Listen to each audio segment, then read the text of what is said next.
नमस्कार, TPV news में आप सभी का स्वागत है। आपके साथ मैं हूं कुलदीप। बात करेंगे प्रदेश की बड़ी खबरों की। रीट पेपर लीक मामले में सांसद किरोड़ी लाल ने कच्चा चिट्ठा खोलते हुए कई आरोप लगाए हैं। उन्होंने कहा कि पटवारी परीक्षा में भारी स्तर धांधली के तथ्य सामने आ रहे हैं। करवा चौथ से एक दिन पहले महिला अभ्यर्थियों की परीक्षा हुई थी, जिसमें ABC नाम के पुरुष अभ्यर्थियों के बाद सीधे कुछ M नाम के छात्रों को शामिल किया गया। क्या ऐसा आपने चहेतों का चयन करने के लिए किया गया? पटवारी परीक्षा के परिणाम पर अभ्यर्थियों की आपत्ति के बाद कर्मचारी चयन बोर्ड ने इसे नॉर्मलाइजेशन कमेटी के समक्ष विचारार्थ रखने का फैसला किया।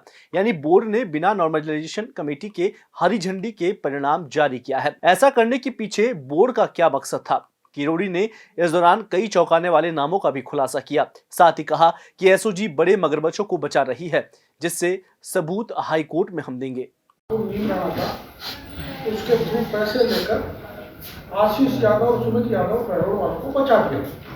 और ऐसे 50 आदमियों को एसओजी ने बचाया, कोसवाल ने, जिसकी लिस्ट मेरे पास आने वाली है। तो 20 लोगों को बचा दिया। मांग करता हूँ कि एसओजी से अब भरोसा नहीं है। 26 लाख बेरोजगारों का मामला है रीट का। इसके अलावा जेईएन की परीक्षा लीक हुई, सब इंस्पेक्टर की हुई, बाकी की होती जा रही है। तो इसकी सीबीआई जांच करने की मांग मैं उन्हें करता हूं। जयपुर कलेक्टर राजन विशाल ने आज अधिकारियों की बैठक ली, जिसमें कलेक्टर ने जिले के विभिन्न मुद्दों को लेकर अधिकारियों को दिशा निर्देश दिए। बैठक में अवैध होर्डिंग और पोस्टरों को लेकर भी कलेक्टर नाराज दिखे। बता दें कि जयपुर शहर में जगह जगह अवैध होर्डिंग और पोस्टर लगे थे। जिले की स्वास्थ्य व्यवस्था और कोविड को लेकर भी अधिकारियों को आवश्यक निर्देश दिए गए। जयपुर में बढ़ते कोरोना प्रकोप को देखते हुए स्कूल बंद किए गए हैं, लेकिन अब स्कूलों को खोलने की मांग तेज हो गई है। स्कूल शिक्षा परिवार राजस्थान के बैनर तले कलेक्टर को ज्ञापन सौंपा गया। निजी स्कूल संचालकों ने 1 फरवरी से सरकार को स्कूल खोलने की चेतावनी दी है। राजस्थान में कई दिनों से बंद पड़े स्कूलों के खोलने की मांग धीरे धीरे लगातार तेजी से बढ़ती हुई नजर आ रही है। आज स्कूल शिक्षा परिवार के प्रदेशाध्यक्ष अनिल शर्मा के नेतृत्व में जयपुर कलेक्ट्रेट को ज्ञापन सौंपा गया है कि 1 फरवरी से स्कूलें संचालित की जाए। अपने साथ मौजूद है स्कूल शिक्षा परिवार के प्रदेशाध्यक्ष अनिल शर्मा। हम जानेंगे किन मांगों को लेकर वो आज यहाँ पर कलेक्ट्रेट में इकट्ठा हुए हैं। सर, क्या मांग है? सर, बेसिकली ऐसा है कि गरीब बच्चे शिक्षा से वंचित हो रहे हैं। WHO, यूनिसेफ और वर्ल्ड बैंक ने स्पष्ट कहा है कि स्कूल खुलने का कोरोना से फैलने में कोई लक्षण नहीं है। बाकायदा उन्होंने एक शोध किया जापान, ब्रिटेन, कनाडा और फ्रांस पर, और उसमें ये पाया गया कि कुछ एरिया में स्कूल खोले गए और कुछ में बंद रखे गए। तो जहाँ खोले गए वहाँ भी संक्रमण की दर नहीं बढ़ी और जहाँ नहीं खोले गए वहाँ घटी नहीं। तो शोध से ये प्रमाणित हुआ कि स्कूल खोलने का उससे कोई मतलब नहीं है।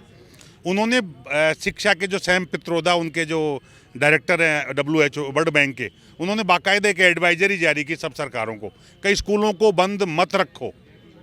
जितना लॉस कोरोना से नहीं होता उससे कहीं ज़्यादा लॉस शिक्षा का हो रहा है, बच्चों का। इसमें हम उसके बाद हमने सरकार को कहा अब तो स्कूल खोल दो। सरकार ने नहीं सुनी। तो 26 जनवरी को राजस्थान भर में हमने ये कहा कि पेरेंट्स को बुलाओ, उनको सारी बात बताओ और ये कहो कि सरकार नहीं खोले तो क्या आप चाहते हो क्या स्कूल खुले। तो 26 जनवरी को अधिकांश स्कूलों में पेरेंट्स आए और उन्होंने ये सहमति दी कि स्कूल खोल दिए जाए। तो आज हम सरकार को सूचना देने आए हैं, न कि ज्ञापन देने। और सूचना में हमने साफ लिखा है कि अभिभावक शिक्षक निर्णय आदरणीय मुख्यमंत्री जी को तत्काल ध्यान में लावें कि हमें स्कूल खोलेंगे 1 फरवरी से, आपको दिक्कत हो तो हमें बता दें ताकि हम पुनर्विचार करें। तो ये सूचना हम कलेक्टर को आज देने आए थे।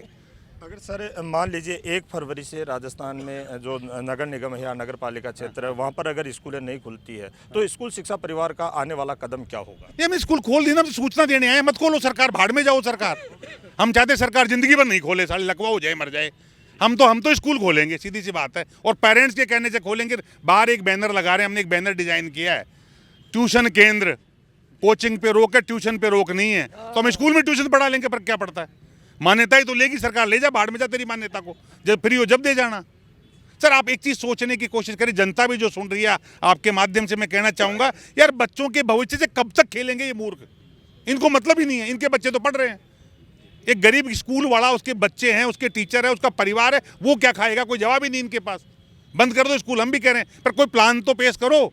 कि जब 2-3 स्टेटों के अंदर विद्यालय प्रारंभ हो गए तो राजस्थान के अंदर भी क्या नाम से विद्यालय क्यों नहीं स्टार्ट किए जाए। जब मॉल खुले हुए हैं, जब क्या नाम से इनके शराब के क्या नाम से ठेके खुले हुए हैं और अन्य बाजार खुला हुआ है, कहाँ रोक है? मुझे एक जगह आप रोक बता दो। वो आप जयपुर के अंदर, आप भी पत्रकार हो, पूरे जयपुर के अंदर घूमते हो, एक भी जगह अगर कहीं रोक हो तो हमको बता दो। आज 28 महीने से बच्चा घर पर बैठा हुआ है, मात्र 28 महीने के अंदर 3 या 4 महीने मुश्किल से स्कूल चला है। उस बच्चे की स्थिति को देखो सर, उसके बच्चे की स्थिति क्या हो रही है। वो जो भी आ रहा था उसको वो सारा भूल चुका है।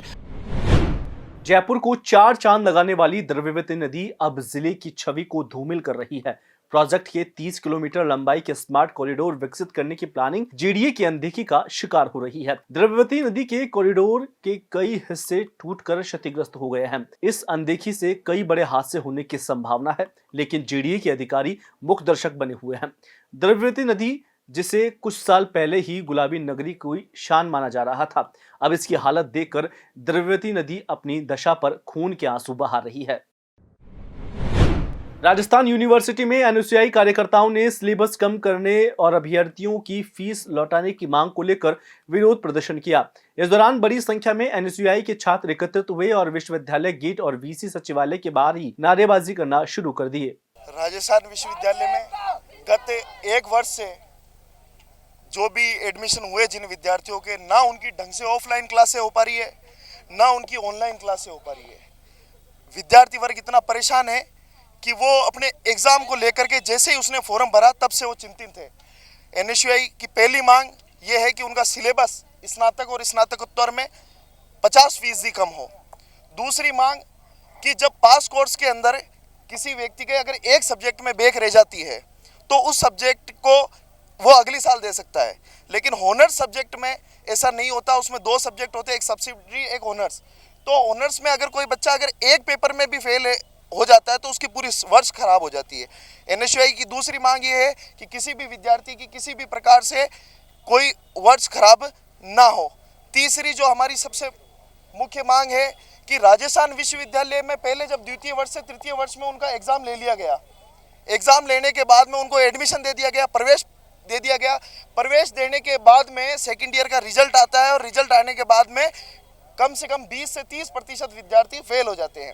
अब जब आपने इनका तृतीय वर्ष में प्रवेश ले लिया, इनसे आपने फीस ले ली, तो आप किस आधार पर आप इनको तृतीय वर्ष में प्रवेश नहीं दे रहे? अगर उनके कोई पेपर बैक है तो हमारी ये मांग है कि उनके जो भी पेपर बैक है उनको आप अगले साल ले लो, या फिर अगर आप इतना भी नहीं कर पाओ तो उनकी फीस आप उन्हें पुनः लौटाए। इन्हीं मांगों को लेकर के कम से कम अभी तक हमने कुलपति महोदय को 4 से 5 बार अवगत करवाया, परीक्षा नियंत्रक महोदय को अवगत कराया, लेकिन इनके कानों पे कोई जू नहीं रेंग रही है। हमने इनको चेतावनी दी थी कि हम आज ये प्रदर्शन करेंगे। फिलहाल इस बुलेटिन में इतना ही। देश और प्रदेश की तमाम खबरों के लिए देखते रहिए टीपीवी न्यूज।